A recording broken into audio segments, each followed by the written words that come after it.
Focus on football, man. Focus on what you do for a living. Focus on you're still young, you're still a young man, but get your shits together, man. Like you'll have a great Literally, career ahead of you, and so don't be doing things that are gonna jeopardize that, and do what you need to do to be an athlete and to be a good role model for the next, generation. So I'm right. happy for him. Yeah, I mean, and get out of Dallas, I guess. It sounds like this is Everybody like not get a good out move. of Dallas.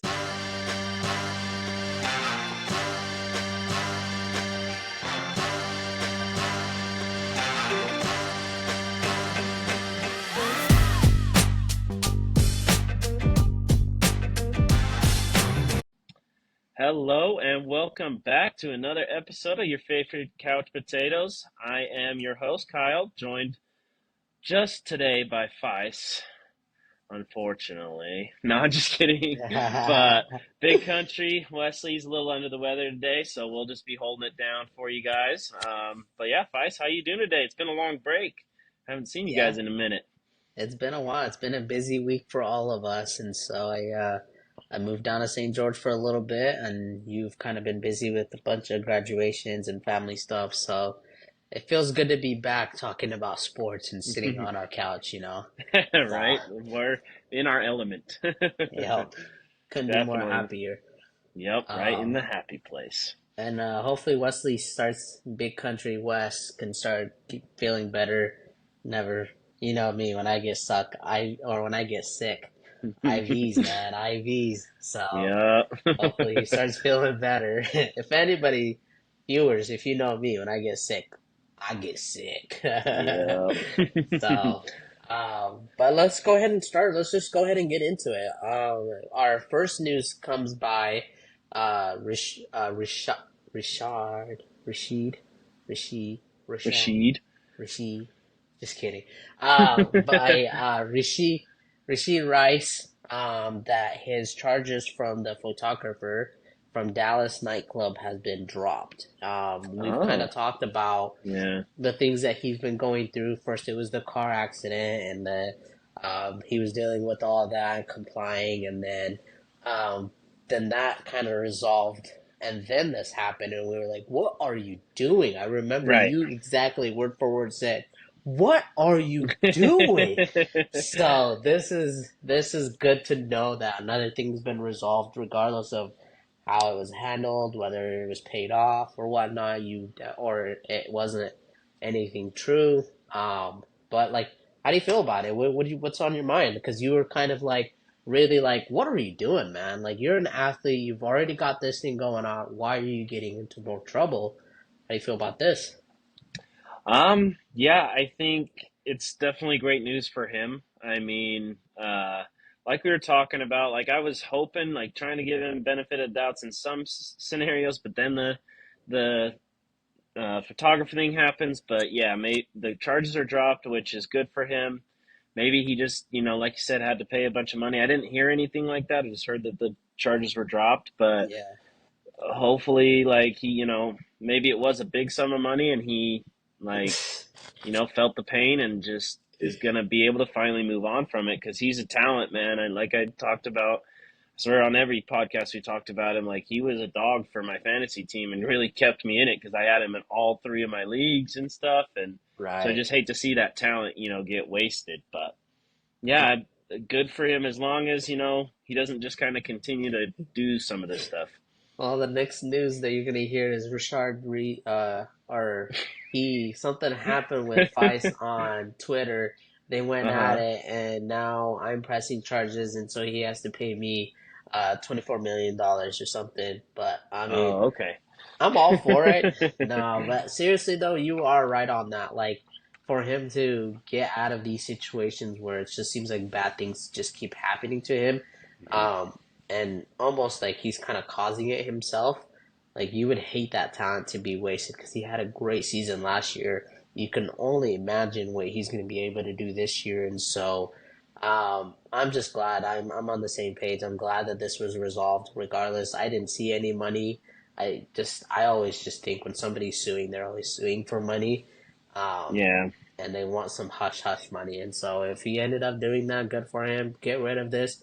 Focus on football, man. Focus on what you do for a living. Focus on you're still young. You're still you're still a young man, but get your shits together, man. Like you'll have a great Literally. career ahead of you, and so don't be doing things that are gonna jeopardize that, and do what you need to do to be an athlete and to be a good role model for the next generation. So I'm Right. happy for him. Yeah, I mean, and get out of Dallas, I guess.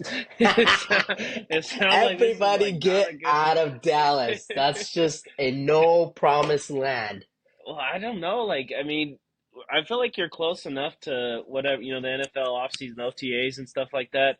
I mean, for now, just stay in freaking Kansas City and, work on your craft, do some practice or whatever, but just get out of Dallas at least. It seems like that city is just a bad influence, but Like, there's whatever nothing to it do might in be. Kansas City. That's the problem. So Right. he's like, Well, I yeah, gotta exactly. go. So just focus on football. Don't do all the other shit because obviously there's too much to do in Dallas. Amen to Oh. that. But anyways, let's move on. Let's get some Steelers or some Steelers news in for our boy Wes. I saw this report that it was Justin Fields talking about his trade, and he was relieved that he got traded to the Steelers. So I remember seeing a video way before he got traded that he was like excited. I think they kind of knew what like the deal was going to happen. They were just waiting on details, but Yeah. that's where he wanted to go. He wanted to go to Pittsburgh and play under Mike Tomlin and everything with the receivers and stuff they had. And but he also said that he was really appreciative of the GM of the Bears, Ryan Poles, for being open and communicative throughout the whole process, which I thought was pretty cool because I feel like every other report you see, it's the opposite. Like GMs Right. and stuff just, trade people with that, and all these players are finding out on social media or whatever that they're getting traded and stuff. So I thought that was pretty cool to see uh, it happen in the complete opposite way. Yeah, I agree. I think it's always the media trying to, what does Wesley say? Buy into, trying to get people to buy into the narratives, and Hmm. normally that doesn't always turn out the right way for everybody. I actually love this trade. I thought Justin Fields to the Steelers was a good trade because I don't think Mr. Let's Ride is gonna be he's gonna be there for a long term. I think he's there for maybe 2 3 years, and then they end up kind of like part wasting, or he kind of retires, and Justin Fields can develop under that. I thought Russell Wilson was a great quarterback when he was at the Seahawks. Besides the whole like breakup year where he was kind of terrible, and then the Broncos. And so if you can get that Russell Wilson, I almost said Russell Westbrook. Shout out to Brody, baby. Wrong topic though. Um, Find a way to bring in your boys every podcast, even when every they're time, not in the baby. playoffs or not even in the same sport. Yeah, it's you know how it is, man. I'm loyal, but if you can have that Russell Wilson, I think that's great development for Justin Fields.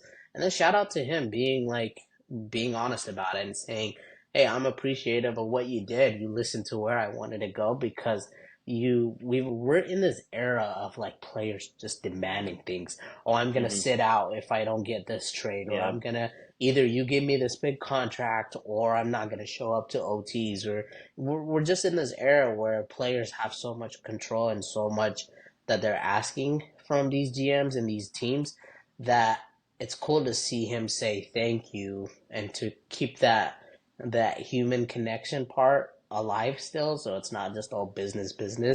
And I, like I said before, man, I think this was a great trade for both teams, and hopefully it turns out to be the best thing for Justin Fields because they have a really good two young core wide receivers that can develop with Justin Fields, and that they can kind of make that connection and keep that connection for a longer period of time. So yeah, Yeah, I'm excited for them.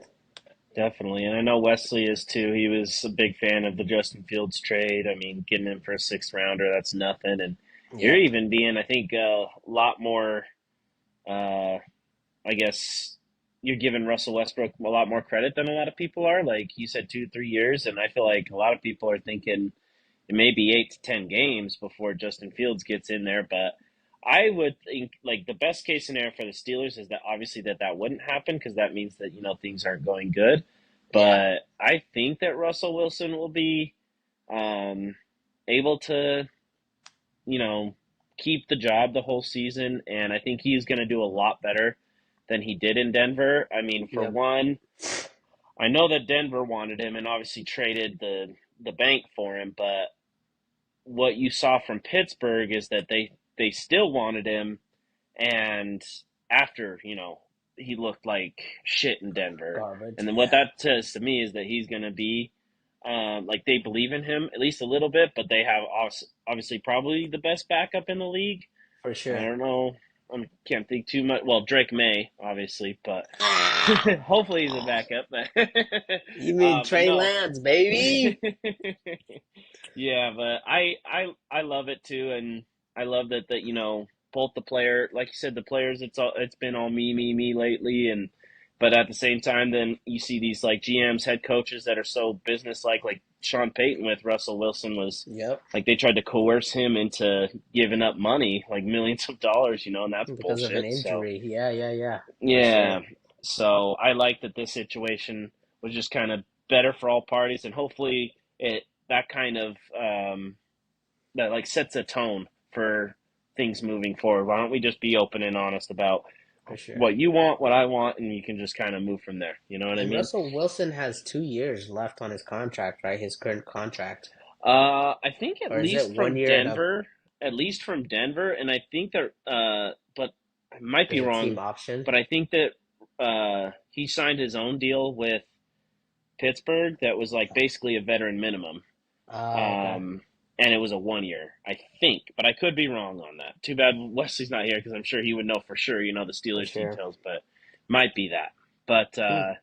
yeah, well, let's move on because we talked about it last podcast, I think, about the Greg Olson situation because we just figured out he, was going to be the number two and take a $3 million pay cut, but he actually, in this since we last talked to you all, he won a sports Emmy for his work. So I'm like, it's just such a funny situation because I mean, it's Tom Brady, and like not even just from a Patriots fan, just like talking him up, but it's Tom Brady. Like, what are you gonna do? Like, if LeBron James wanted to go into sports commentating, he would take away like say that NBA TNT crew, like he might take away Kenny's spot or something. You know what I mean? And Kenny's For great, sure. but it's LeBron James, and I Yep. think that's kind of the same thing we're seeing here, but. I just feel bad for Greg Olson, and I wonder, like, was there no way he could get out of that Fox contract or something? Because I feel like he deserves to be. I feel like a lot of people might even like him over Tony Romo. I don't know that I would want to see the Tony Romo Nance like dynamic broken up, but I Yeah. definitely would want him on NBC, like I said last time over Chris Collinsworth. Yeah. No, and I agree. I think that like when you have a great basketball minded individual like Tom Brady or like in the NBA, like they talk about Football minded, or you mean? what did I say? You said basketball minded Oh, I meant Tom sorry, Brady. football. It's football, sorry. There And we then you go. have LeBron James who has such a great mind for the game of the of Basketball, yeah. football. Just kidding. Of NBA, Oh yeah. of basketball. And so like and people talk about that all the time. Like there was that interview with Draymond Green where he was like, "Yeah, I would love to play with LeBron because he just has a great mind." But like there's so many people that say that about Tom Brady, where he has a great mind for the game. He can it it makes sense for him to take that number one spot, right? But Right. I also do feel bad for Greg Olson, and maybe he's doing it as if this will kind of build his career, where he's gonna be with the goat, and then to see where But he he's not ends going to up. be on the same like broadcast though. No, no, no. Yeah, yeah, you're right. I was Cuz he's thinking going if to he be was the on number the 2 guy second cuz team, right? Like, yeah. okay. Yeah, I mean, still though, even then, I think maybe he's just looking at it as a growth opportunity where later on he might get a better offer elsewhere. Because why else would you stay for $7 million less? $7 million. $1 million alone is a lot of money, but Right. $7 million. Um, and there's got to be a reason for him staying. Maybe he didn't have any other offers, I guess um, so. from other, from other companies, um, Broadcast and this was, networks, yeah. yeah. So this is his only like option to stay. But we will never know. But good for him for winning the The award, Emmy. the Yeah. Emmy, and getting another thing to kind of talk about and to build off for his growth. But at the end of the day, man, you're gonna get Tom Brady to be that number one guy. You're gonna get LeBron James to be that number one guy. They just have played the game for so long. They have great minds. They can read and make calls like no other. It was like when first not Tom, Tony Romo came in, right? Like Yeah. he would be calling the play before they even like did it, and he would like break Mm-hmm. it down and stuff. And so we wanted to see that, and that was really cool, and that's what got the game excited to have those guys as podcast or broadcasters. Broadcasters, yeah.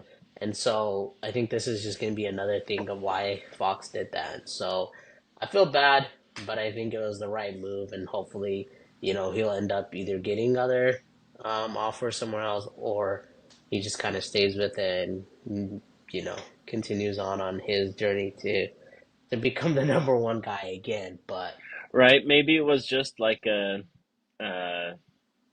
like depending on everybody else's contract, like maybe Chris Collinsworth has another year on his contract or something, and then after that, Greg Olson moves it or something like that. But right, yeah, I think you're right on about Tom Brady and everything, and no disrespect to Tony Romo, like as a quarterback, but like we saw how good Tony Romo was. At least those first few years, I feel like he was better, and like he's kind of like yep, tapered down now. But just imagine the goat being able to like read these plays. I think it'll be fun to see. So I definitely get why Tom Brady's going to get that. So hopefully it works out for everybody in the long run, right? for sure. And yeah, I couldn't agree more. I mean, at the end of the day, you just want somebody to entertain, and you want somebody that you can listen to and actually enjoy listening to, like the Peyton Mannings, like those two do. It's fun to watch those, Oh yeah, the Manning So cast ones. yeah, Yeah, or so like your favorite couch potatoes, right? The entertaining voices that you love to hear. exactly. I don't have my sound bids, but I would have played some good ones for this one. Yes, sir. Moving on from that, some a little joke news also. Caleb Williams. It's been reported that Caleb Williams has been struggling in the OTs and was benched. And it said that he threw 7 consecutive interceptions Ooh. and then did not complete a single pass in the 7-on-7 drills. Jeez. Oh my Oh, gosh, sounds that is like well, I don't know if I can see it there, the Drake May, because this is a Drake yikes. May jersey, as we all know. Feeling better and better about that pick after hearing all that news. I mean, I thought when I heard it was a joke. I even confirmed it with you earlier. I was like, "Is this serious?" And Yeah, then I to saw come find something on out, Twitter. It was I mean, you never know these days with like who is actually verified and whatever, but it was NFC North News, I believe, and it looked pretty real. Like I read through the article and stuff, and like another big point was that they think that Williams is too reliant on his scrambling, yeah, and I think that's a difference between the NFL and college, where I think with college you could easily your defense would break down a lot easier than they do for in the sure, NFL, right? And the NFL, those guys are dialed in. They know their assignments. They know how to adjust if they need to. And, you're going to get, because I think in college you're seeing a lot more zone and stuff for instead sure. of man than the Yeah, NFL. So I think it's going to be a little bit different there, which is, I think, like what we talk about. Are you a product of your system, or are you a product of like just development trying to get ready for the NFL? So yeah, I'm sure that this was just a really bad day and an adjustment period. I think I've been the most supportive of Caleb Williams on this program, which is saying something. yep, But like, I don't know. I mean, makes me feel better about like my pick or my team's pick. Like, I know we talked about it where the coach said he had a lot to work on, and everybody freaking out about that. But I think that's like a good. that's a good thing to have where your coach is like not setting that expectation of, hey, he's going to come in and fix this franchise. Where Caleb Williams, it's already set in He is stone the there. He franchise. has to, right? Yep, So yep. we'll have Yeah, to and see on that. I think it's also interesting that I feel like Caleb Williams has been put in a situation, a spot where he has great weapons all around him. He has a great system built around him. And so it's just a matter of fact of what kind of player is he? Is he a good player and you picked your franchise quarterback? Or is he a bust and you keep him for a year or two and then see if you can look to trade away? But with all the hype that he brings in, with all the sponsorships and all that crap, that he was the highest paid, uh, wasn't he the Rookie highest or paid? No, he was the highest paid college NIL. athlete, right? Yeah. Yeah. Yep. And so like with all that, and that's when, we all kind of were like, dude, this guy's saying he doesn't want to come to the NFL because he's already getting paid that kind of money. And we were all Yep. kind of like pissed off about that. And so I just think that the system is built for him to be successful. Now it's just a matter of the fact of what is he going to do. And DBs in the NFL are way different than DBs in college. It almost seems like I never understand how a guy is wide open all the time in the In college college. level, Yeah. and they just burn these guys. They do a quick in and out, and they're gone. And then those are the guys that are going to be the next DBs in the NFL. So it's almost like there's a transition from DB in college to the NFL taking a learning curve of like 1 year of sitting out or whatever it is. And then they come into the NFL and it's everything is kind of more system wide. Everybody knows what their job is. Everybody is covering everything. And so, Right. and even if those zones are harder to beat because you can't scramble and try to beat a zone, that's just not going to work. And so Yeah. if to hear that he's relying a lot on like scrambling and trying to, that would make sense, case because that's when he was making the most mistakes. And so, regardless, I just think that the system is built for him to be successful. Um, Now it's the ball's on his court to see what he can do with it. He has great receivers. He has a better O line than Justin Fields did, that's for sure. Yeah. And so Got the defense. So. and definitely got the defense. So it's like, Hmm. what can you do? You wanted the bright lights, the shining lights. You wanted the show. Let's see what you can do and make a show out of it. So I'm Yeah. interested to see what happens when the real season starts and how he ends up doing. So Yep. It'll definitely be a fun thing to see in that NFC North. I mean, you got two rookie quarterbacks, and then you got Jordan Love and Jared Goff, who have been proven guys, and yep, a lot of things could happen for sure. So it's not going to be easy, but I feel like the Bears have a better chance still. So they're for building sure. on improving. But let's move on to some more news. Just happened today as we're recording this podcast. Nico Collins and the Houston Texans, they agreed to a 3 year, $72 million extension. And I mean, me personally, I think this is a great move for both parties. Like, I love Nico Collins. Again, another fantasy wide receiver pick up late in the season that I feel like nobody knew about Nico before last year. At least I didn't. And so now he's got his money, and the Texans have another wide receiver locked down, at least for a while, because I know Stephon Diggs, he's only on that 1 year, but they still have Tank Dell. So, Yeah, yeah, I like it for it. I love it too. I think well deserved. First off, he had a great season. And then you have a young quarterback. Now you're locking down your young receivers to develop with. And then if season goes well, where Diggs should have a great season, um, then you re-sign Diggs and you still have another 2 or 3 years from him. That's a great wide receiver core to have. And Oh yeah. who's their running back that they picked up? Did they get Joe Mixon? I think it was Joe Yeah, Mixon. Joe Mixon. So like Yep. that literally that whole team just grew from the season that they had, the great season that they had, and then to go pick up two great players, offensively great players. Yeah, it should be a great season for Houston Texans. Um, and I like this signing. I like that he's going to be locked in for another 4 or 5 years because I think he's still on his rookie deal. Hmm. And so good for them, well deserved, both parties. And all I can say is, go Houston, man. I hate to say that because I know I want my Cowboys to do well, but it sounds like the Texas team right now to be rooting for is Houston because they know what they're doing. They made moves and not just sat on the billions of dollars that they have. So let's go, brother. Let's enjoy some football in Texas. So Hey, and that's what I'm hoping. I think I mentioned it last year. That's what I'm hoping like the Patriots can kind of do. I'm not expecting them to make the playoffs and surprise the world quite like for the sure, Texans did, but like you got the rookie head coach, you got the rookie quarterback, and um, but I feel like there's less expectations on Drake May.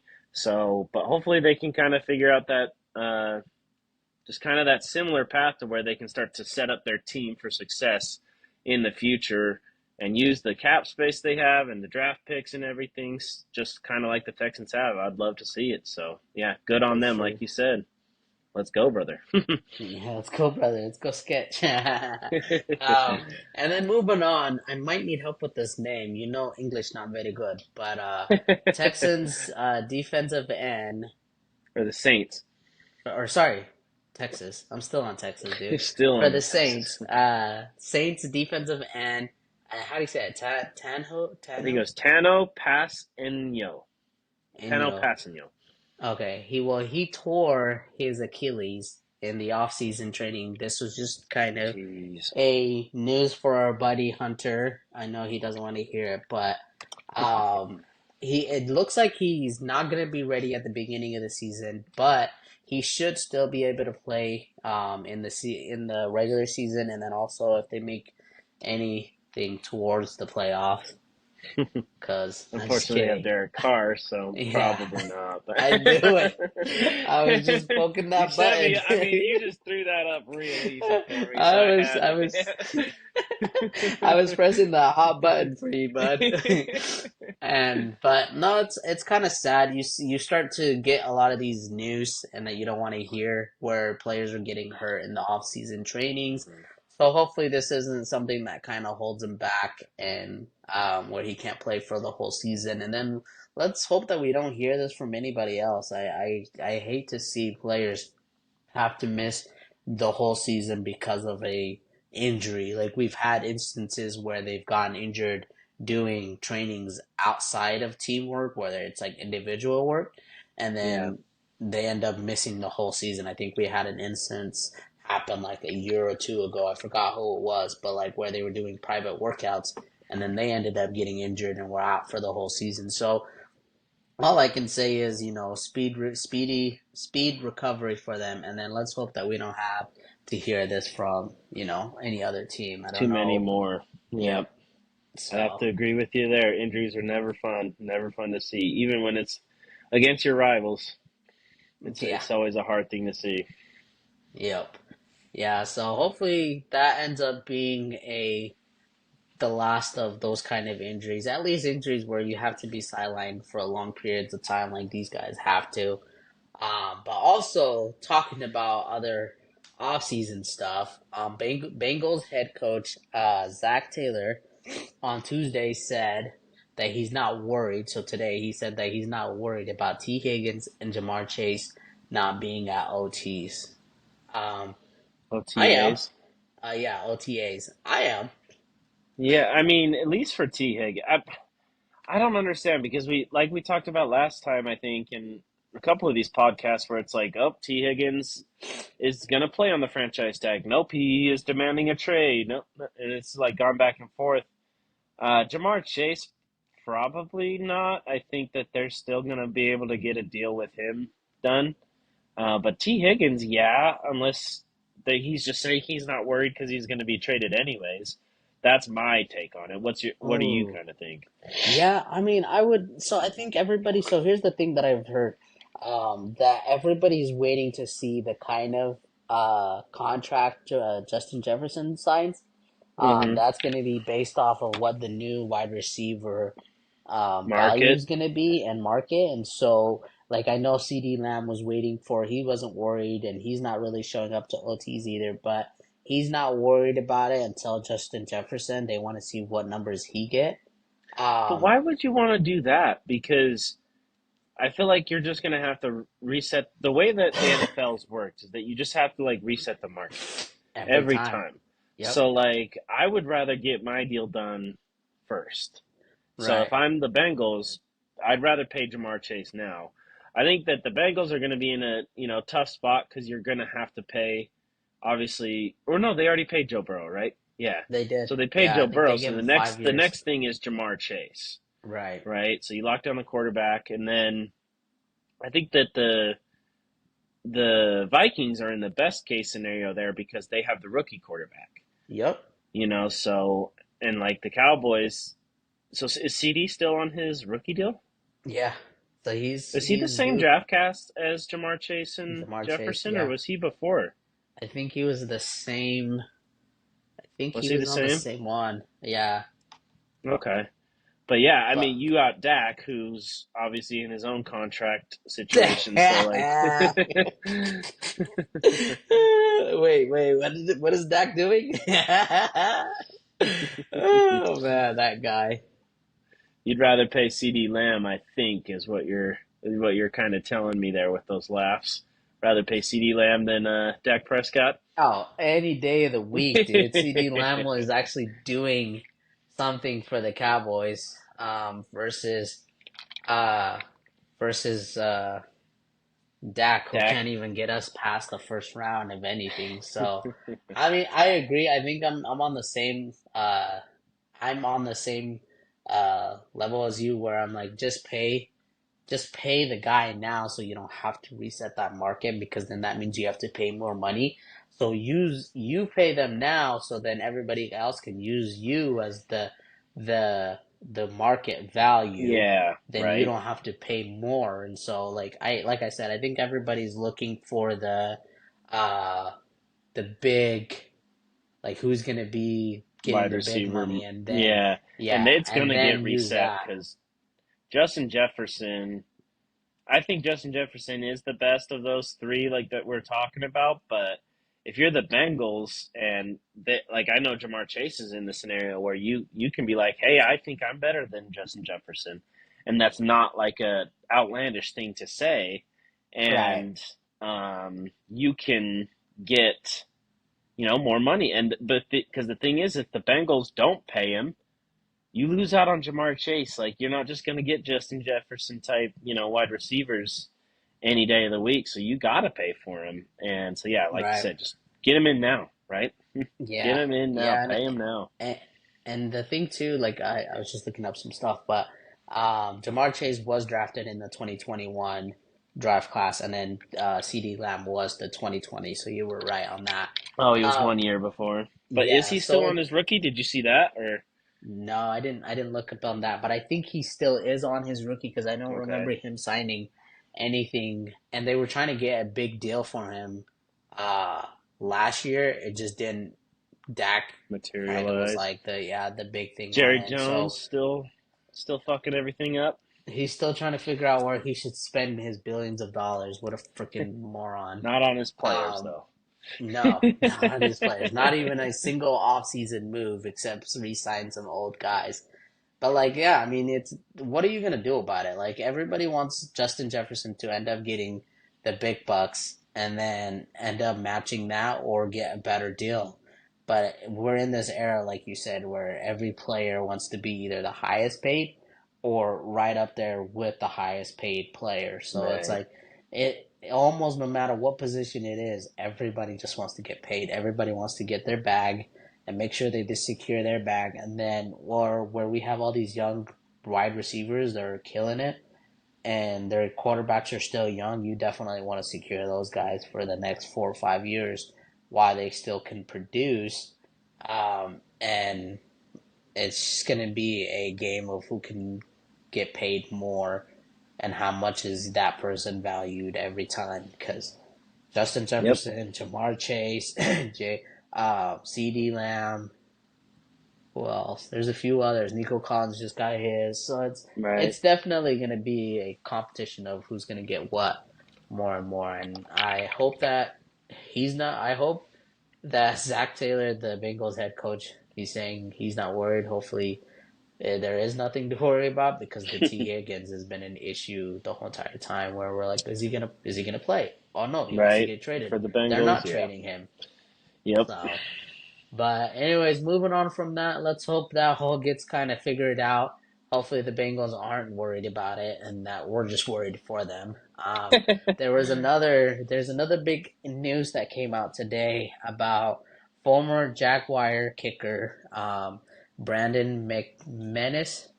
He was accused of sexual assault, and he's being sued for $1 million, and this happened last year because he signed the last year that he was with the Jaguars, and then they ended up releasing him this off season. So he's actually currently with the Commanders, Oh, Washington okay. Commanders, and he signed a 1 year, 3.6 million deal. And so he's being accused of when he was with the Jaguars, they had that London game that they played overseas, and the lawsuit is coming from the airline. Two flight attendants, two women, are saying that he sexually assaulted them, and that there was an article on ESPN kind of talking about it. It mentioned how as soon as the plane took off, they weren't listening. They turned it into a party, and then some stuff kind of transpired on that. That the players got a little out of hand, and he was the one that was the main big issue of it. And Wow. so, yeah, I mean, you hope this isn't true, but at the same time, it's you know, yeah. So what do you think and how you feel I about mean, this one? yeah, these cases are always so hard just because there's been so many proven false accusations in the past where, and it just ruins it for especially the people that are actual Exactly. victims. I think Yep. that's first and foremost because then their cases might not get looked at as closely or taken as seriously. But at the same time, then you have other guys. I can't remember his name off the top of my head right now, but he played for Baylor. He was a defensive end, and he was like just he was killing it in college. And he was supposed to be like a top pick in the draft, and Is it he Manti got Te'o? no, no, no. That Oh, was that was a different story. he was Notre Dame linebacker. Yeah, I yeah, think I yeah. want to say Sean something. He was a big son of a gun, and um, he never even made it to the draft because he had some sexual assault allegations, and it took forever. But he actually got cleared of everything, and but it was just too late. He didn't have an NFL career anymore. So like like I said, definitely gotta think of the victims first, and like if this For is sure. true, like hopefully Brandon never plays a game again, and For sure. the victims get everything that they can because they already can't take away, but it's just a city situation where you don't know. I think we're so programmed now to be like, is this even true? And we don't Yep. even like I don't want to cancel Brandon McManus yet because it's just like we don't know. So yeah, Yeah. that's kind of my thoughts on it. And to add on to that too, I think that's the kind of where I'm leaning too. But it's like these athletes, these celebrities, they almost think that the rules don't apply to them when Yeah, they're on these like airlines, that when they're on these trips. Dude, no matter who you are, you're not above the law. Like yeah, you should always be following people. There's always people that are there to take care of you, keep you safe. And if you're not even listening to those people and where they're saying that this turned into a party airline or whatever flight, and that's a long flight.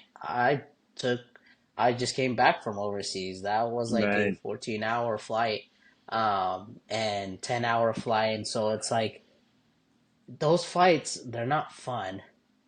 And so I get that, but where these players should know better and where he should know better, you don't make that much money as a kicker. So you should be definitely behaving better than that. And you should definitely be a better, um, I don't even know how to put it, but I feel bad for the victims. I hope that, like you said, if it's true that they get everything that they want, and then they Hmm. get some healing because that's all never fun to be sexually assaulted or any kind of violence against anybody because nobody's above the law. And like you Right. said, if this is true, then get this man out of there, right?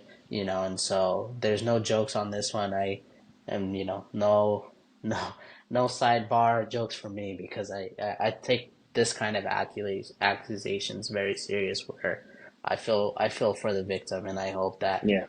it gets resolved quick, and that if it is true, get that man out of there. And then if it's not, then hopefully something kind of gets cleared up. But at the end of the day, let's take care of the issue right away so then it doesn't drag on and that the victims don't suffer through it or the player doesn't suffer through it, whatever it ends up being. So not a fun news to report on, but something that kind of needed to be said or said out there so that our viewers know, this is an issue because you don't see many kickers making the news. So Yeah. Well, they've been on the news cycle this year, but that is true. That is very but true. in general, you are definitely right. So, anyways, Fies, thank you for sharing that and kind of just opening up on that because I'd have to echo your sentiments as far as that all goes. But we'll have to see, and yeah, we'll follow that situation and let you guys all know. But we're gonna take a short break here and move on to the NBA after this. So we'll catch you guys in a second.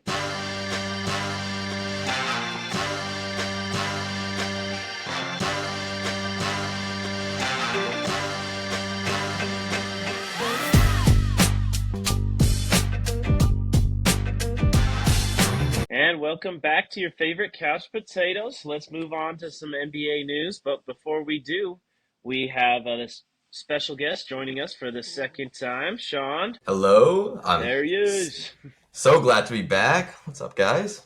Hell yeah, good to have you. Welcome back, brother. We're excited to have you again. Actually, Thank I you. wasn't there last time, so this is gonna be good That's to it's First to time true. kind for of Fives debate a and little bit.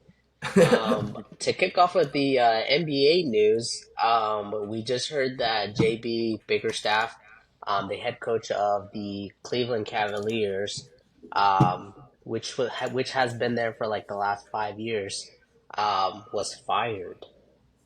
Wow. He led the Cavs to the playoffs in the last 2 years, and then I think they ended up clinching the 2 seed this last year, right? Or the No, they fourth were seed. like the Four Fourth seed. seed.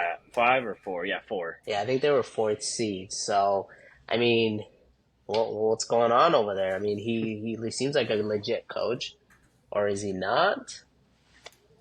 Well, I mean, the track record I thought was pretty good. I mean, they've been, like I said, in contention in the playoffs the last couple of years, but I don't know. He seemed like a good head coach to me, and I didn't really hear anything negative about him. Didn't hear any bad reports until after he was fired, and that maybe it was a Donovan kind of thing. That Donovan wasn't a huge fan of him, and Oof. so maybe this is a move to try and keep Donovan happy. I don't know. Yeah, I don't know. It does seem a little bit weird, but it also seems like a trend right now in the NBA as a whole, where it's Yeah. like, we didn't work this year, let's get a new coach. And I don't know if that's necessarily the best course of action, especially with, I mean, nobody ever heard anything about JB before this, so it's interesting. Well, But I think too. It's like to me, I think the big issue is it's like when a coach doesn't work out in the NBA playoffs, you lose to um, in the first round or second round. It's always like it doesn't matter what you did the last 5 years or whatnot, or the past 2 seasons, 3 seasons. You just instantly get fired. You look at the Bucks coach, like even the Yeah. guy that took over and before Doc Rivers, he was on a 13-0 run, and then all of a sudden Doc Rivers comes in and destroys everything. And so we know how we all feel about Doc Rivers, but maybe the Cavs are just trying to keep Donovan happy, and that's something he really wanted to. I know that they're really trying to keep him there for the long term. So I mean, yeah, it's definitely a trend, Sean. That's for sure. yeah, and to be fair, the last 2 years when they have made the playoffs, it was when Donovan got there. So maybe they value Donovan more than the coach. More than It JB. That's a good seems point. like it, possibly. So But at the And same time, like you said, it's just these short-lived uh, cycles for these head coaches. I mean, like the Suns, I feel like the Suns were another one where had I'm forgetting his name, Monty Williams, I Whirlpool. think. Yeah, Didn't he yeah, go to yeah. the Pistons or something? And Mm-hmm. thought he was doing pretty good. It didn't end the way they wanted to, but instead of learning from it, trying something different the next year, they just nope. All right, we're done. Like it doesn't make any sense to me. And like the Budenholzer Yeah. thing, like that was like, dude, he won you a title, and like, sorry you ran into the team that was tough, but like, I mean, us as Jazz fans, Sean, like we stuck with Snyder for maybe too long. Like maybe we were on the other Yeah. side of that, but like I think that like we let him go after what was it? Almost 10 seasons, I maybe think it was 9 seasons. I think it was like 10 seasons, yeah, or Yeah. right around there. And then we put faith in him. We trusted him, and we gave him a chance, and it didn't work out because we, only made it to the second round at best. Whereas Yep. these other coaches have had, conference finals or finals appearances and still getting fired. So or winning Yeah. the It's NBA pretty- finals, really. yeah, It's- the right? season before, but I mean, I can see It's why weird. they're doing it. So I would definitely Yeah. want to keep Donovan. You saw after those games when he got injured that he didn't play. Mhm. They got eliminated. So obviously there's a good reason for it. And so I mean, it is what it is. You just got to move on, and hopefully the next coach that they hire, I'm sure Donovan will have an input on it, and so Yeah. Yeah. it turns out better for them. Yeah. Well, let's move right along into some more NBA news. Some sad news. I know we all agree the best NBA pre-show crew, halftime crew inside the NBA on TNT. They might be done for good after actually I think this game tonight that's going on right now, because I think that ESPN or ABC has all the finals games. So Yeah. this might be it, boys, for Chuck, Kenny, Ernie, and Shaq. Dude, I've loved that show for as long as I can remember. Honestly, Yeah. it's so sad because it's just like the perfect crew. They make you laugh. They understand the game. They got everything, man. And the fact that TNT didn't try really hard to keep that together when they're like by far the best basketball Oh, show yeah. on TV, Mm-hmm. it's sad, but maybe they got something new coming. Who knows? Yeah, Yeah. I would say too. Like, I was kind of getting annoyed that they added Draymond Green in there the last few times, and then they kind of had special guest people in there. Yeah. Even nobody needs to hear about him. You already hear enough about him.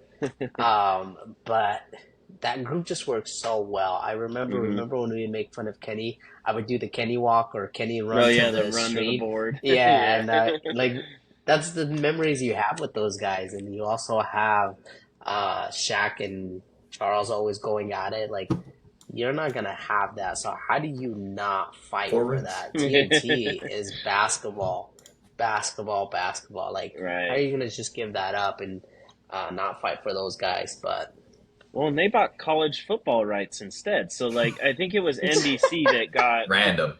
the bid. They outbid TNT or whatever for the basketball rights that TNT had. But then they went and got college football, and they never done that. I know that even Charles Barkley was talking about it. He was on the Dan Patrick show. I think I saw some clips from there and how just pissed off he was, and he straight up called out TNT, and still working for him and stuff, but he straight up called him out and just kind of said they were all dumb, and all these people that he's known for so many years just kind of, he didn't quite say like backstabbing, but almost that kind of like vibe or whatever, that kind of feeling from like the executives or the higher ups. But on the other hand, he did say that he has some production company and that they're looking at other production companies of trying to find a way to keep that crew together and at least just do their own sort of show or something Mhm. like that. So they're trying to work something out. So hopefully, Yeah, maybe they got to join the podcast space themselves. Yeah, right. Do their own podcast. But yeah, should we make an offer, boys? yeah, right. Trying to get them. Get 'em on there. Let them jump in and do live streams with us or something. And Kyle, to your point, I feel like Charles Barkley was calling out how bad it is for everyone else, like, behind the scenes that makes the show actually yeah. happen. Yep. Like, he's saying they got families, there's a lot of people that make that show what it is and special. And obviously the four guys are awesome, but there's a Yeah. huge, their editing crew's awesome. Shaqtin' a Fool, all those things, so Yep. many funny segments. And yeah, there's a lot of work that went into that from a lot of people, and they just gave up on it. So Yeah. it's Well, sad. hopefully they figure something out and can keep all those people and stuff too. That would be nice to see. Very true. All right. And then let's move it right along to some more NBA news. Just saw this today. Sean, you sent it to me, I think, about the OKC GM saying he missed on the Hayward trade. Another Utah guy getting some disrespect. No, it's just crazy. That's a weird way to say that their season didn't live up to expectations. Just pinning one guy as a GM seems Right. pretty disrespectful to a guy that they wanted so bad. Obviously, they traded for him. So I think that there is other things they could have done to make that situation a lot better for him, and they just didn't adjust to Gordon Hayward, which makes sense as well. But bring it up in a press conference was weird. Yeah, and to say it like that, like that's like I can understand like a fan, like Feist, a fan of the OKC Thunder. I can understand you being like, yeah, that was a total miss, like that trade just didn't work out. But just for him to come out and say that like that, like yeah, he said it was a miss on his part, but he did not make it sound like it was, Yeah. he made it sound like it was Hayward, like that it just Hayward sucked, but. I don't know. That's a weird thing for a GM to say in that situation. And especially when you don't, like there was, I don't know, Feist, maybe you know a little bit more because you watched them a little closer, but it just didn't seem like there was really any effort in trying to get him involved. Not like trying to make him, the number one or even the number two guy, but a Right. 6-man role, I feel like he would be kind of perfect for that team. But it just didn't really seem like they tried very hard to. Yeah, I would definitely say Sam definitely messed this one up. He's usually a great GM. You've seen what he's done with all our draft picks and trading players away and getting good trade value for players. But this one was kind of confusing for me. I was really excited when they got him because I thought they were going to use him for that coming off the bench 6-man kind of thing because I believe Gordon Hayward can still get you the 20 points or 15 points. And so it didn't make sense to me because they still could have used him. And then when the season began and they ended up like actually having him come off the bench, he was only getting like 12 minutes, 14 minutes. He wasn't really getting much playing time, and I was kind of confused of why they didn't use him in the playoffs because he had some kind of at least playoff experience, and so Yeah. and he Yeah. is a veteran, so like Right, that would have definitely been the good. oldest guy on that team, right? Yep. Oh yeah. And they could have used that, so I didn't understand that either. I think this is the one where Sam needs to like say that it was actually his fault that they traded for him and they didn't end up using him the way they wanted to, which I didn't understand that. Like I said, I thought he was gonna fit in perfectly. They were gonna use him as that 6-man, come off the bench, lead that team because he could still play the 2 or 1 or 3. So I thought that's what they were gonna do, but they end up not doing that, and now it's kind of seems like a miss for them. So it hmm definitely falls on Sam on that one. So. Yeah. Also, to be fair, that your team won Coach of the Year, right? He did, yeah. Mm-hmm. I feel like Coach of the Year could have figured out how to use Gordon Hayward a little bit better in his lineups, but I don't know. That's Especially when definitely. it seems like they picked him up for his veteran presence and experience, Well, and then just left him on the bench. So well, and I think he still could have got you. Like, I truly think he still could have got you that 15, 20 points a game. he But for was some doing reason, and Yeah. for some, yeah, he was doing it at Charlotte. And for Mhm. some reason, they didn't use him that way. Like, he didn't need to be, like Kyle said, he didn't need to be that first, second, third guy even. Like, that's Shea, Mhm. that's Williams. Like, we already got that established. Like, that, and he could have came off the bench with the younger guys and gave that leadership present that they needed, and they ended up not doing it. And I don't know what happened, if it just the young guys had a chemistry and they just didn't want to mess with it, or Yeah. if it was more of like it didn't work and it was a dumb decision and a mistake to go trade for him and give up those trade values. But regardless what it is, I think this one's on Sam, our GM, to kind of say, I messed up. It was a bad trade and it didn't work out, but don't make it seem like it's Gordon Hayward's fault because it's definitely not him. I still think he's a good player and you can still use him while coming off the bench or whatnot, you know. So Yeah. Yeah, Well, totally. let's move on into the playoff matchup. So it's been a while since we've talked to you guys, so we're gonna recap kind of the second round and some series that happened. Feist, are you running away? Oh, okay, he's back. I thought he might have been running away from this one, but we had the number one seed OKC Thunder matched up against the Dallas Mavericks, and all of us picked OKC in this series, all four of us, and Dallas ends up winning 4-2, wins in 6 games. do we have to talk Um, about this?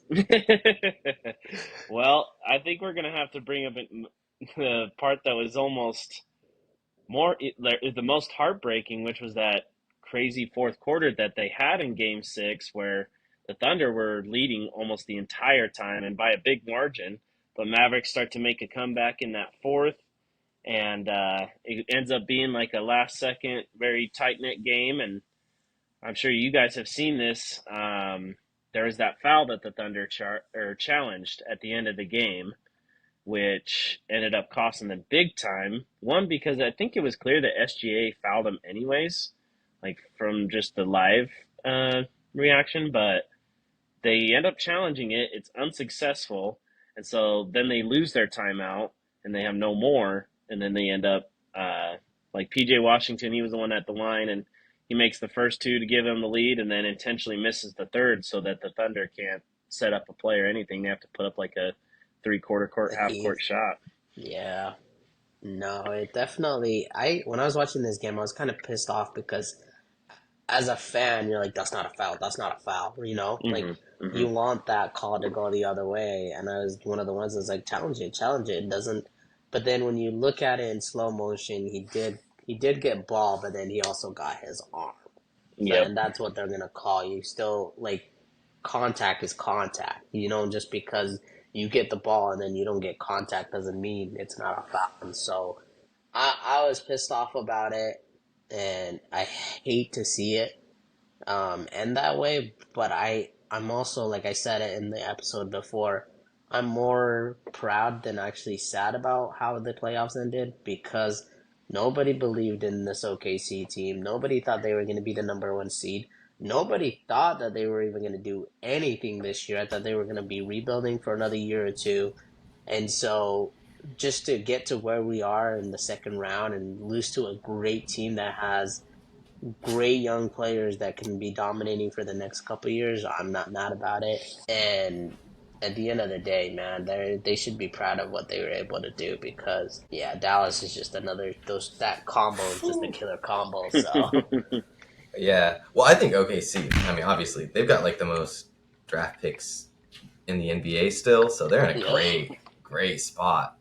And yeah, to get this far already, number one seed, get some experience because I mean, this was Chet's first year, and then yeah, SGA Yeah. is playing young. I mean, they're fine. They're gonna be in a great Right. spot. Like, yeah, this year was like a just in the water.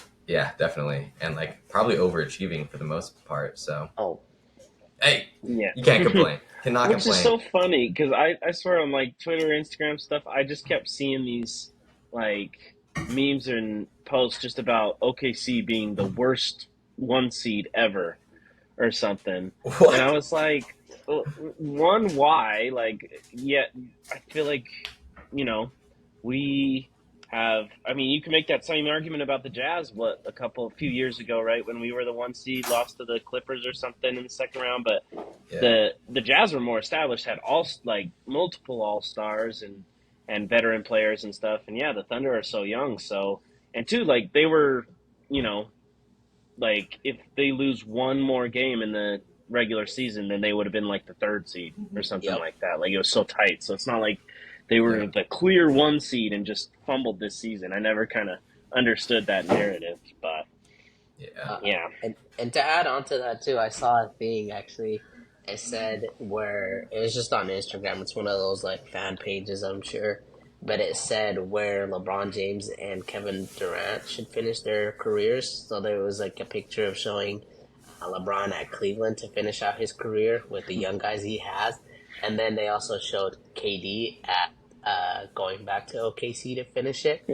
And I was kind of thinking about that post, and I was like, if I didn't hate him and what he did, I think that would be a cool thing because they could use that veteran scorer, that killer player of that Kevin Durant is, but he messed up. I don't know if I would want him back there. Like you went, if you can't beat him, join him route. So like I don't know if I would want him back, but it was kind of cool because it showed him at like the 4th, the Chillin' Jet at like the 5th, and then it had Shea at the 1, and obviously Dort at 2 and stuff like that. And so I was like, that would be a sick freaking lineup. They could do some damage, that's for sure.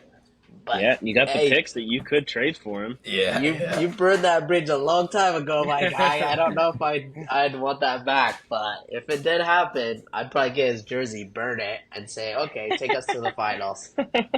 So Who knows? Maybe they just wouldn't even really add him into their lineup like Gordon Hayward and just let him Yeah. rot on the bench. Yeah, we don't want Nah. old guys on this team. we let them rot on the bench. That's what we do around here. Well, let's move on to the next series, which was probably the best series of the playoffs so far, and that was the Denver Nuggets versus the Timberwolves, which, Fice, shout out to me and you, because we had Minnesota in 7 for this series, which we got it right on the head. Minnesota ends up winning Game 7, beats the defending champions, and it wasn't easy. They overcame the largest halftime deficit in Game 7 history. It was 15 points. And they were actually down 20 in the third quarter. Yeah. They found a way to get it done. I mean, even Anthony Edwards, he was having a really tough shooting night and didn't do all that well, but was able to keep his teammates involved. And and then, of course, Rudy Gobert hits the dagger with the best turnaround jump shot that I've ever seen, I think. At least from him. But His career. Oh, yeah. Yeah, definitely.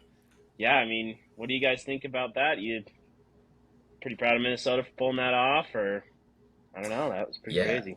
I think that was the weirdest series of all time, but it was awesome. Like it was it was only away wins for the 2 games in a row, like for the first 4 games. Yeah, first 4 games, yep. Yeah, it's only away wins, which was the weirdest thing ever. Because after I saw the first 2, where the Timberwolves beat them in Denver, I was like, the series is so toast. Well, I remember. And then it was not toast. It was not toast. You picked Minnesota in 5. I think we're on the, I think when last time you were on, they were up 2-0, and we just let you get in. You're like, yeah, I know. Sorry, I have a little bit of bias. I already kind of know what happened. I'm gonna go with Minnesota in 5, but the bias kind of screwed you there.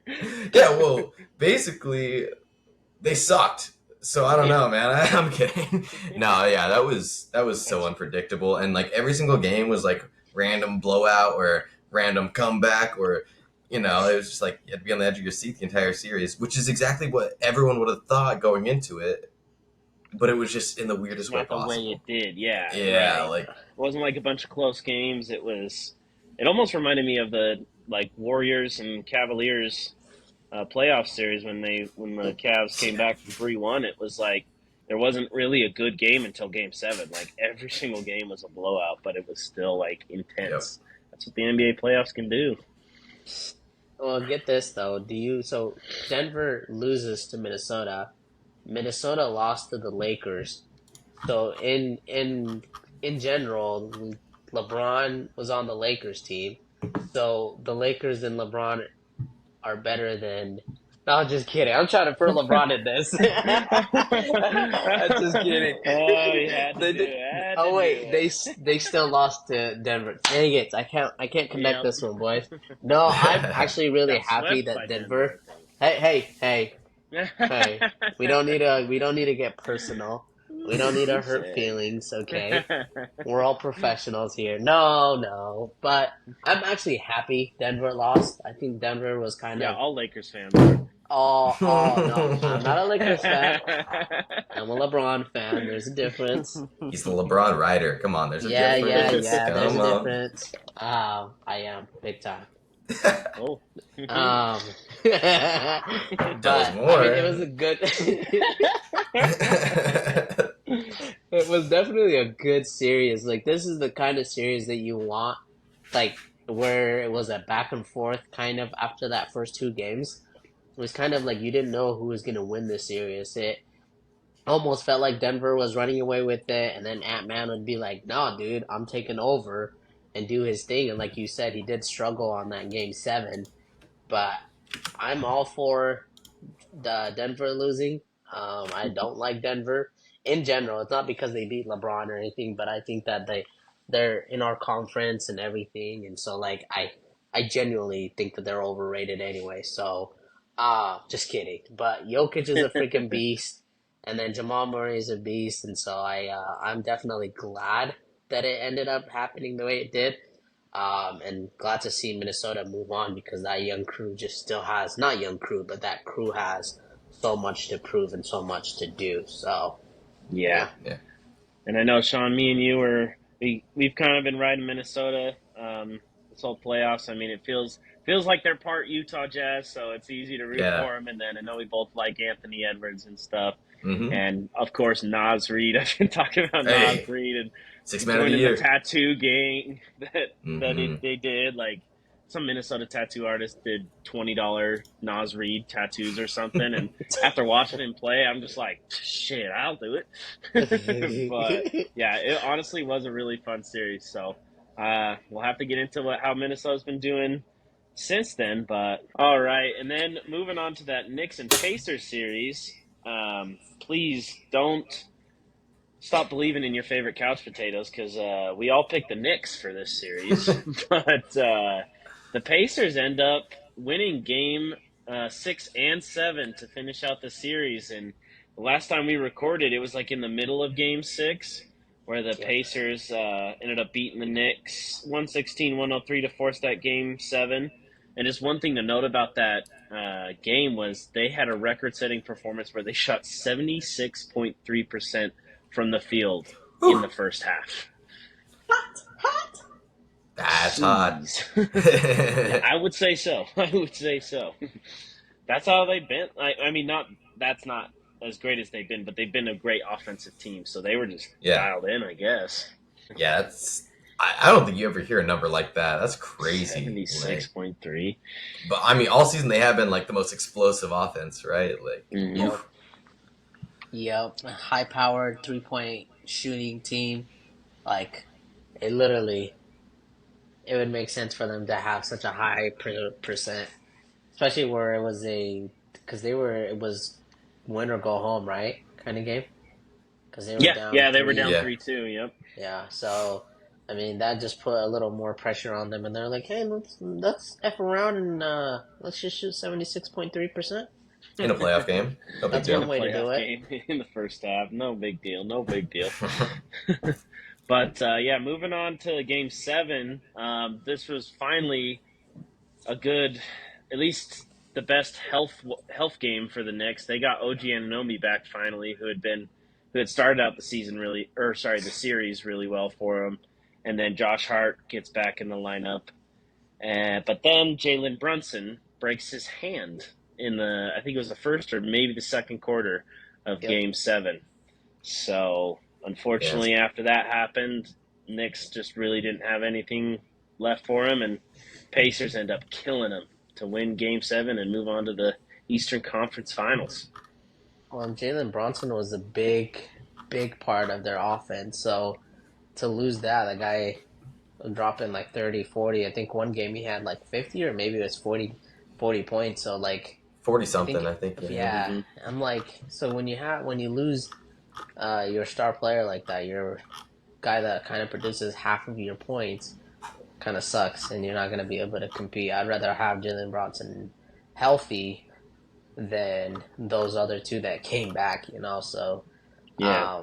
it's unfortunate because we've seen this happen like literally throughout this NBA playoffs, where I'm like, this doesn't make sense, dude. You have players that are injured and just sitting out, or there's players that just get injured just randomly, like the Clippers with the Kawhi and Paul George issues, and then you had Giannis, like he wasn't even ready to play. So it's like it's been a weird playoffs where people are just players are just getting injured and they're not able to play this playoffs, and like and I have that like I don't know Especially that's my for the hot button. Knicks, they've been probably had the worst luck of any team in these Yep. playoffs. They just have been injured. I Constantly. mean, Randall wasn't ever able to play in the playoffs at all, right? He was Nope. injured well into the regular season. That is probably their second best player on that roster, at least. So, I mean, the Knicks they did good for what they had for sure, and I think that they could have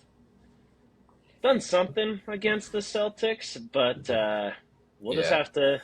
Speaking of them, we'll have to move on to the Eastern Conference Finals, where the Pacers, like I said, face the Celtics, and it's only been like a week or so since we last talked to you guys, and that's all that the Celtics needed. So the Eastern Conference Finals is already over.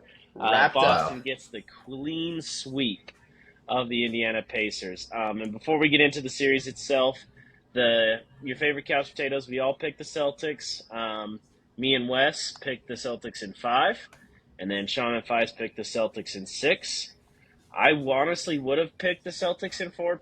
Like I think I really would have, but just like it seemed like the Celtics always give up that phantom game 2 or whatever, where they just shit the bed, and that just didn't happen. In fact, game 2 was Boston's like most dominant win of that series. Yeah, I feel like that was a series that kind of was also defined by injuries as well. Maybe they would have lost one or two if they had like Tyrese Halliburton and everything. But Yep. I mean, it's been a theme this entire time. And then they also had another injury, I feel like, on their team. But yeah, it's just it sucks to see injuries play such a role. But everyone saw Boston winning that series anyway. So Right. Yeah.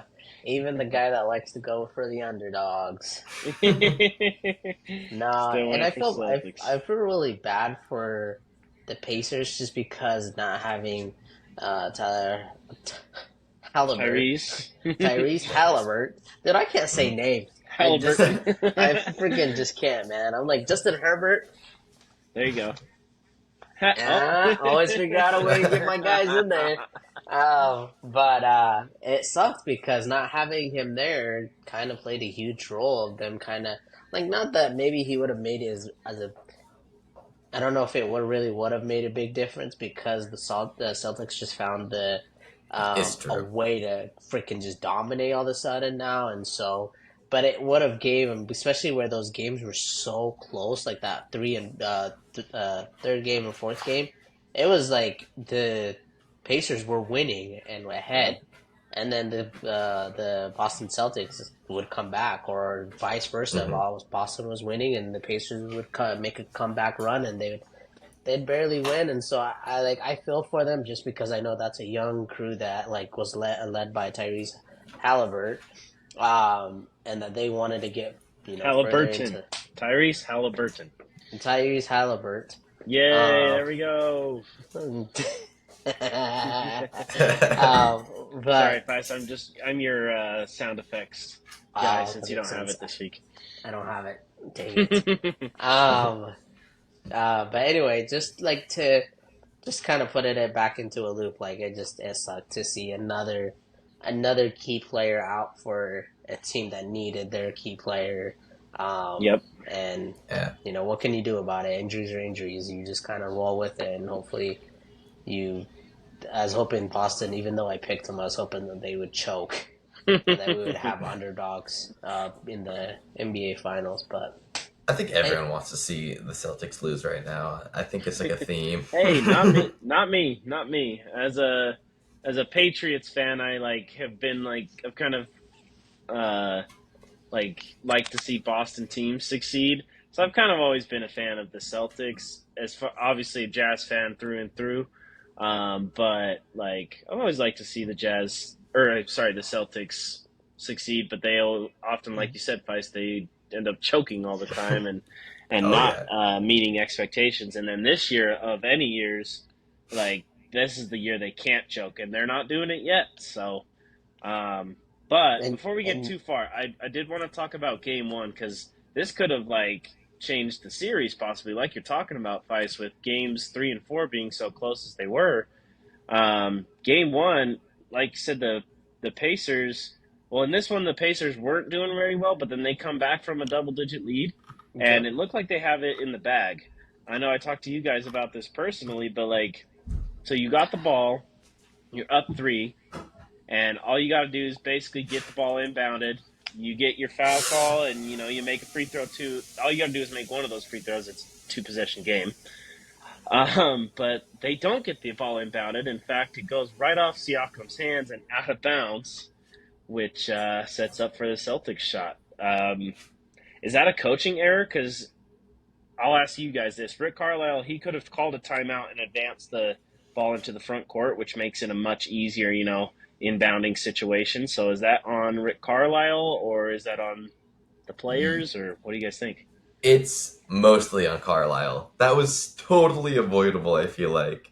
And because you have that timeout as well. Because the pass went in at like the 5 second count nearly. He had Yep. time to say, uh-oh, this is bad, call that timeout. Or ahead of time, called the timeout and advanced the ball and made it easier on them and secured the win more safely, Yeah, they had it in their hands.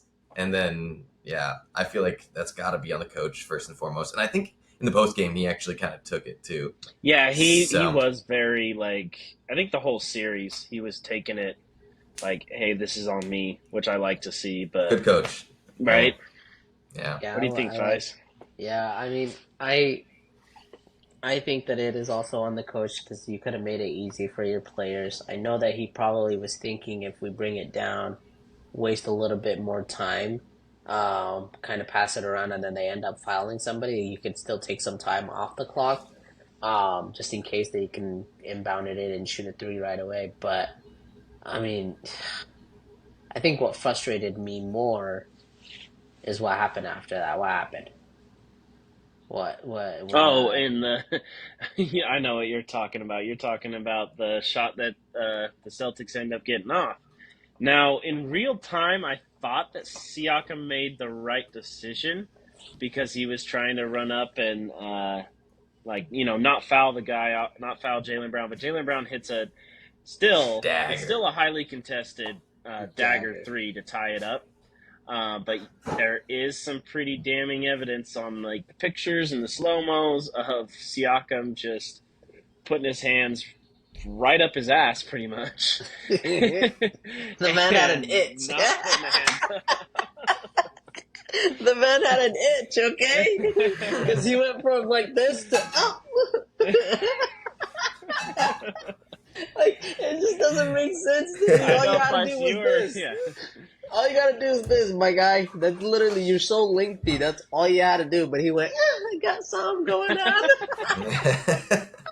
That makes no sense to me. Yeah, that's tough. That's tough. It's a tough look, especially that picture. When it's just that picture, Jaylen Brown's just all, he's set up, he's got a perfect looking shot. In the picture, it looks like way easier than it was in real time. But Yep. and then Siakam's just got his hands down. I think he was probably told that though. Probably told, don't foul. Whatever you do, don't foul. You know what I mean? See, So that's True. probably why. But yeah, I was just gonna say, see, but my thing is I'd rather have him foul because they were still up, right? So like you can afford to have him take those clutch free throws. Like he would have to make those in order to to win the game or whatever, tie it up. I'd rather have that than to not contest the three that he's already under pressure to make it. And you put a hand up, you didn't even have to try to block it. All he had to do was put one hand up or just go like this to him, and that could have been a different shot, and that could have been a game changing. That could have like changed this whole series for them, and so like that's Right. what frustrated me more is the way that Siakam kind of handled that situation where anybody, if you have a hand, it's easier to make threes when you're wide open. It's easier to make threes when you're just practicing. But as soon as a hand in real time comes in your face, it's way harder. It's 10 times harder. So it's like that's what frustrated me the most was like Sorry. You just see some interesting language on that one, Fife. anyways. But like that's what frustrated me the most is like he didn't contest on that. He Yeah. you know, now you got me going. That's not good. Sorry. But yes, you're Uh, right. Like, and the thing is, too, to get back to a serious note, Jaylen Brown is been dog shit in the playoffs from the free throw line. yep. Like, he was shooting, I think, like near 60%.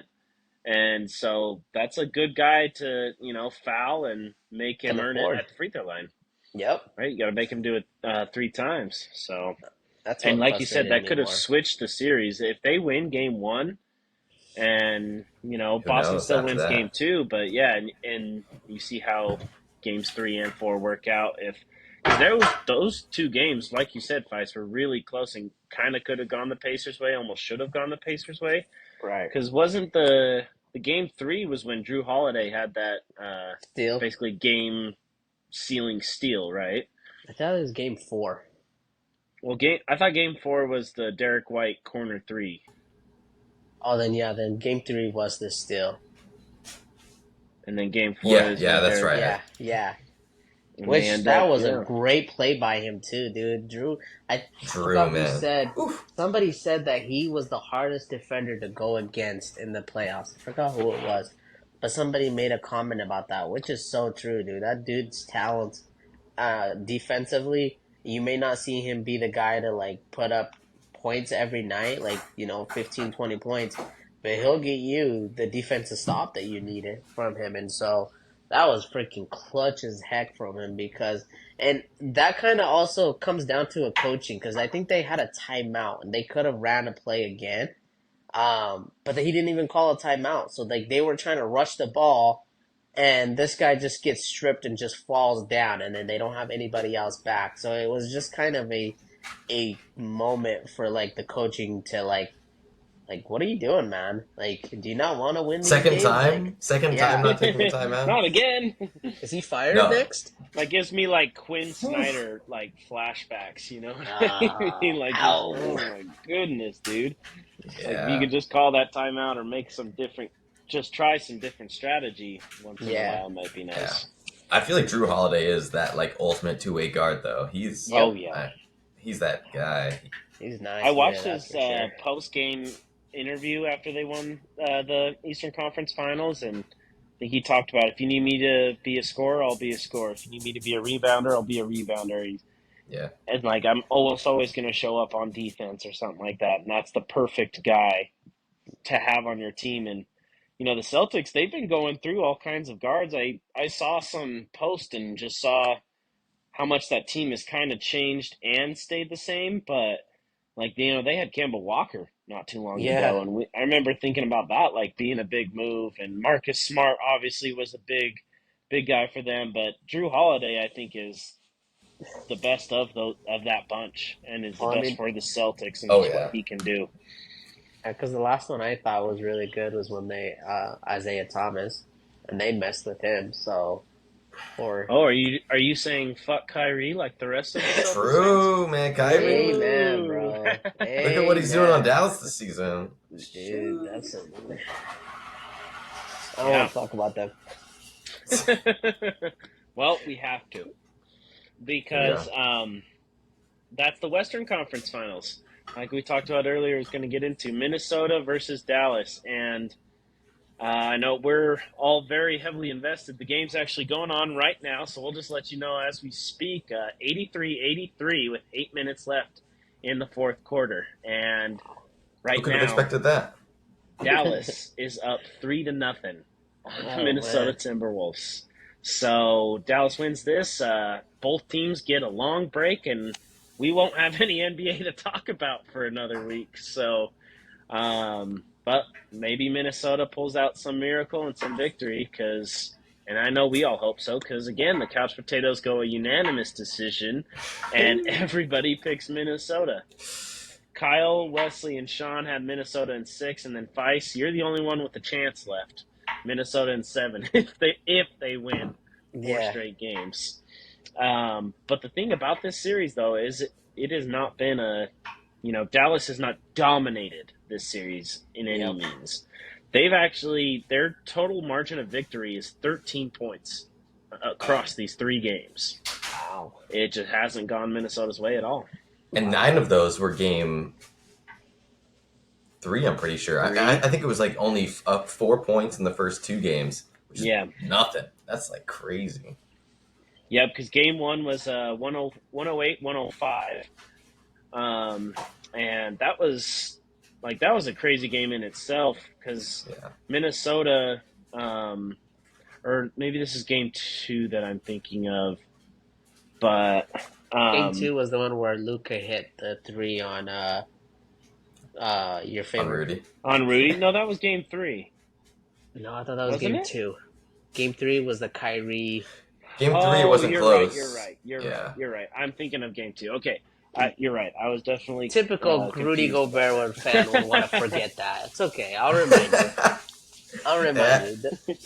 Well, that's a great topic because and like you talked about Draymond Green earlier, just loving. I know I've seen the memes how he's got this big ass smile every time Dallas has won a game in this series. But yeah, Rudy is getting cooked on the court and cooked on Twitter and everything right now because, I mean, the dude just can't guard perimeter players, and I'm sorry, I think it's just the best perimeter players. Yeah, in the league, right. by That's the way. what I'm saying. When it's Luka and Jokic, like that's what he's getting. They're calling it the best. They're calling it the best backcourt that they've ever seen all across the NBA, and then also they're mad that the center that plays drop coverage can't guard them when he's getting a swap. Right. Make up your mind. Dang. Yep. That's a great point, honestly, Sean. I don't know. I just don't see that. You see centers get cooked all the time, and Rudy's just a 4-time defensive player of the year, and I'm sorry, like, all he's been doing has been playing his own game. Other people have been voting him defensive player of the year. Yeah. NBA, analysts, experts, whatever you want to call them. So I get the number 1 defense, right? I get that he's got a microscope on him, but we just act like he's just so bad, or he's just such a, bad matchup in the playoffs or whatever. But they end up keeping him in, and like I've seen it with I watched this Minnesota series, and they do leave Rudy in, and they take Towns out in the 4th quarter if they need to go smaller. You know what I mean? Which shows to me that they need him. They need Rudy on the court. And I think Towns has been struggling and on shooting or just offensively too. So I think that's why they're like, let's just go ahead and keep our defensive guy, because that's what Towns brings in is another big defensive presence. But he's been struggling, and you rely on offensively on him, and he's been struggling with it. So it's like, to me, I really liked what Kenny said. He's like, Luka could have done that to anybody. I literally was thinking, I was talking to my good old father-in-law. We were like, because he's also a big Rudy fan, and he's like, it doesn't make sense to me. And we're like, yeah, like you're just picking a fight. Shaq and freaking Donkey Face and Charles, Draymond and Charles, they are all picking a fight with Rudy because they've had this like thing against him. But Draymond put him in a chokehold, so I mean. But the thing is, we're like, who would Luka not have done that to? Like, name a single player. Like, let me know if you guys can think of a single player Luka Doncic would not have been able to do that to. Drew Holiday. Drew Holiday. There you go. I know that they were saying. I did hear them say something about Jaden McDaniels, like clearly showing like some kind of like facial expression that he's like, "Fuck!" Like, I know that Rudy's going to get cooked by Luka, and Jaden McDaniels is obviously a better matchup. Right. because he's He's all team that matchup. second NBA in he's the guy that's been guarding Luka or Kyrie this entire series, either him or Kyle Anderson, and But they wanted that mismatch. The whole, like he literally said it in the interview. He was like, "Set the screen. If they switch, let me cook."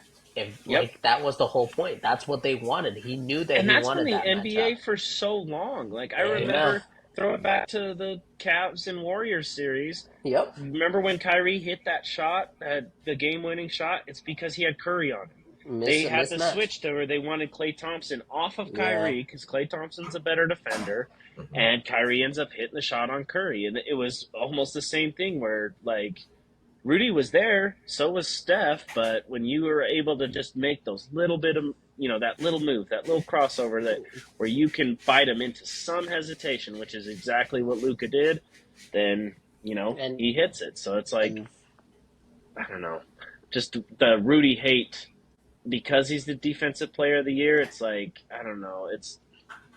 He's not Gary Payton or whatever these like defensive guards. It's not Drew Holiday where he can guard multiple positions, but he can command a defense. And I can't remember who it was. It might have been a Timberwolves player, but like they mentioned that what Rudy allows us to do so much more for sure. than we would be able to do without him, Well, and that bigs will. Oh, it was Dwight Howard. That's who I'm thinking of. Dwight Howard was actually defending Rudy Gobert because Dwight Howard used to be kind of that kind of guy in his heyday, and he At a was better like, time to be a true center like that too. By the way, "Yep, it's great yeah. point." Yeah, and he's like, "There's so much that we do because we tell the guards what to do. It's almost like the quarterback for an NFL team, and as far as defense, like that center, he's he's directing everything. He's affecting everything, and so he was actually one of the guys that was defending Rudy in that way. So I just still don't get it. Like, I Yeah. get that the thing is, I'm sorry, he's 7'4" or 7'3" or whatever he is, and is not laterally as laterally quick as Drew Holiday or Jaden McDaniels, but that's Right. really not his fault. He's not 6'3", he's 7'3". but So Yeah. can either of those two players can they do the things that Rudy Gobert does No in the no, way. paint? And that's no, what makes a difference. That's what I'm trying to say. It's like Rudy's doing what he's told to do, what he gets paid to do, and Yeah. that's to command the paint. You don't want Yep. anybody else in the paint when Rudy's in there. So it's like, And that's what he does and best. Like and he yeah, does and it so well. he's not gonna go to the perimeter and be a good defender because he's already expecting you to drive by and get a block on you. So like yeah. it was a mismatch that Luka wanted, Right. and that's what I've kind of noticed too is Luka's chirping a lot in this series Oh, don't where even get me he's started been on like, Luca, bro. oh dude, he's been literally chirping everything he gets. He did a he was Rudy was guarding him again in that last game 3, and he was posting him up, and he made a tough shot on him, and he was tripping at the bench, and he was tripping on Rudy Gobert, and it's this like unnecessary like crap that like we all kind of like hate. What's his name? Dylan Brooks. We hate Draymond Green for like all these guys that do the extra stuff that you don't want to see.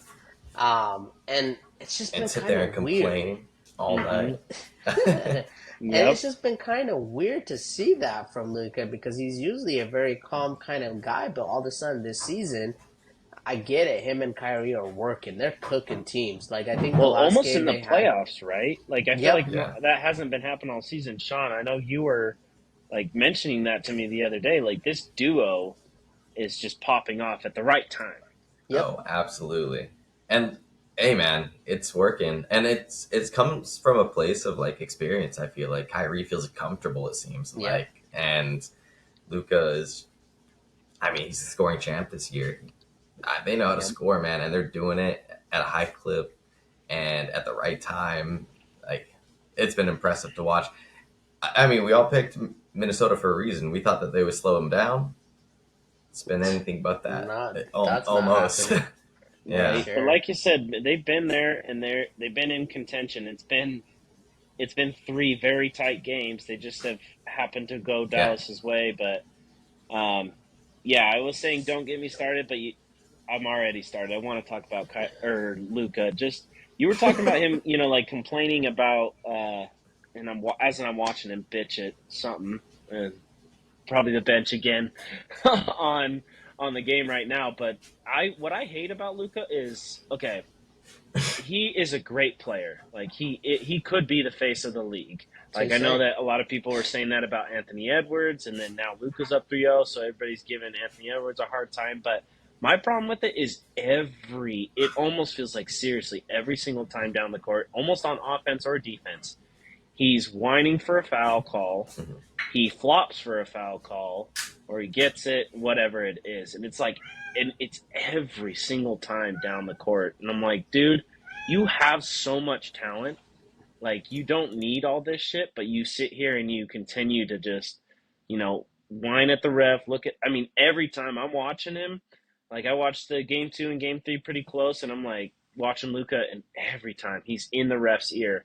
And like, I know I've talked about it on this podcast that I'm a ref for the Salt Lake County, and that is just the worst player to have. Like, 'cause you can't even talk to him, like, you can't have a real conversation. They're just gonna sit there and bitch and bitch and bitch. But the thing is, it does work with some refs. Like, Yeah. it does. Like, it gets to them, and then they're gonna start calling fouls just so you stop whining at them. And I don't know. Sorry, I went off a little bit on that, but I just hate that. And like, I've just never been a fan of that kind of attitude on the court. Like, I get it. Like, players are gonna whine for fouls and stuff. Like, that's kind of, especially in today's day.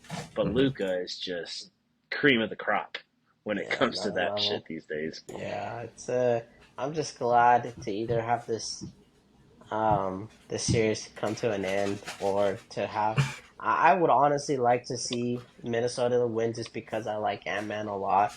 He's definitely has grown on me, and he's definitely, if it's not Luka, he's also the face of the league. And the things that, did you guys see that dunk he did on what did he do? I was it? Oh, Anthony Edwards last. Yeah, Who was dude, it that on? was Was it on insane. Daniel Gafford? It might have been I on don't Gafford. remember. It's one of His their big poster. guys, Yeah, but it was dude, freaking nuts. watching that, he literally elevates so high. He takes the first step, and then all of a sudden he just goes, and just, bro, it's just nuts to me that kid can do that. And he's what, 21 years old, 22 years old? So he's 22, like, I think. 22, yeah. I think. So he's got so much potential, and I would rather see him. And I'm kind of a Kyrie hater, just because he had, once again, I got to bring up my boys. He had beef with LeBron, and all LeBron did for him was good things. He made him a better player. He gave him an opportunity to win a ring. Now, I want to see him win another one on his own, but I'd rather just kind of like have this young Minnesota Anthony Edwards and Minnesota team win, because they just had a crazy season, um, and I would hate to see it kind of come to an end. I want it to go to a game 7, not because I picked it, but it just has been a good, entertaining series, and it's very surprising that we're talking here and talking about how Dallas has a 3-0 lead. Like, I never thought that was gonna happen. No So. way. Yeah. No. I didn't think Dallas was going to make it here even, and they handled OKC Dallas did. pretty solidly, right? Hey, So, we don't need to bring that up. I told you. my bad. Not to bring it up, but Well, there it hopefully Nas Reed can do more Nas Reed stuff, because I would be remiss if I didn't talk about his game 2 performance. Sean, I know I was kind of like blowing your phone up that hitting night. my line. But, Oh, yeah. Good, but it was because Nas Reed was just unconscious. He was the only reason that it was a competitive game in game 2, because he went, I think, 6 for 6 from 3 before he missed one, and then he hit another and it was one. like 7 of 8 or something like that. Yeah, he was right? 7 of 8 until he was 7 of 9 and missed the game winner. True. Just barely. That was not his fault. That was a hard shot. No. It would have been nice to see it, though. If you would have told, any Minnesota fan or anybody on their team, hey, Naz Reid's going to go 7 for 9 from three tonight, then Minnesota would be, okay, we're winning then, right? But like Yeah. it was just crazy. So we'll have to see because that's the thing is I feel like it's really been I wouldn't call Naz Reid like a role player, but he kind of is. I mean, sixth man of the year. And then Mike Conley's been having a good series. Jaden McDaniels, and I would say even Rudy Yeah. Gobert in certain scenarios. But like Anthony Edwards and Cat, they're one and two options. Nobody. Those have been the guys that have been kind of struggling this series. Yep. Yeah, Cat's been really bad. Ant's not been much better. Did you see that one graphic? They called him Bad Kitty. Yeah. And he had Like shot that. like 4 of 32 on his threes in the series or something like Oh, that. goodness. How do you even do that? And he's like a good 3-point shooter. I mean, and they're not. I mean, defensively, I feel like he gets looks. He's just missing right now. And Yep. I mean, And nothing's it falling happens for though. him. Bad timing. But we'll have to see. We're still we're finishing this game 4 here. Minnesota up 6 right now with 2 minutes left. So we'll have to see if they can survive another day. But it does seem as I think the record is 155-0 all time when a team's up 3-0. Let's just we're for It's not good the odds, sake man. of it, we're gonna go ahead and say the finals are set. So, boys, let me update the pick'em standings for us. So the Boston series, like I said, me and Wesley were closest on those points because we had Boston in 5 and they ended up Boston in 4. So right now I'm at 21 points. Wesley's at 16. Sean, you're at 14.33, and then Feist, you're at 13. Don't call it So a comeback, baby.